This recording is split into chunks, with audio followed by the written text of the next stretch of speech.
Pear Press presents The Dance of the Possible, the mostly honest, completely irreverent guide to creativity by Scott Berkun, read by the author. A truly brief introduction, also known as the page before the other pages. For years, I've taught people about ideas and how they work. In lectures and at whiteboards around the world, I've experimented with different ways to teach lessons on creativity, trying to be more concise and useful each time. I've discovered that there really isn't that much to know. Perhaps a few well-explained insights, just enough to fill a short and worthy book, which I hope you find in what follows. Part 1. Chapter 1. The Source. Where does creativity come from? This sounds like an important question, but the first surprise of this book is that it's not. To prove this, I've listed some possible answers based on the latest neuroscience research into creativity and how our brains work. If you guess the right answer to my question, which I doubt you will, I will give you a special and wonderful prize. So choose wisely. Creativity comes from A. Friendly aliens living underground in the planet Saturn. B. The tasty filling found inside blueberry donuts. C.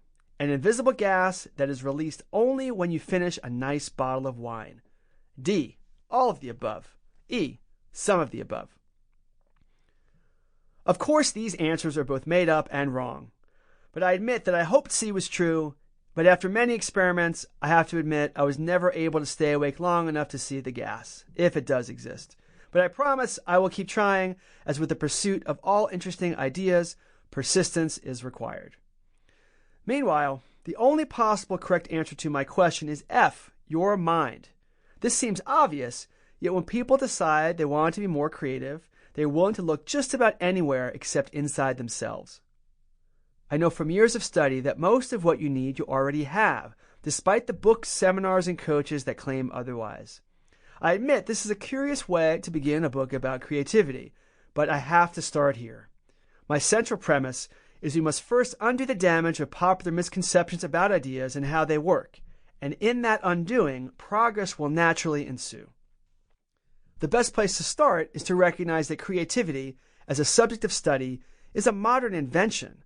10,000 years ago, people were too busy solving real problems in their lives to worry much about how to label those solutions or what to call the people who made them. They also made art and music for their own pleasure and didn't worry much about what to call that either. They went and did it because they wanted to. Even the masters of the Renaissance, like Raphael and Donatello, and of the Enlightenment, like Locke and Descartes, didn't talk much about brainstorming exercises or ideation methods. This should make us suspicious about the modern obsession. Sample complete. Ready to continue?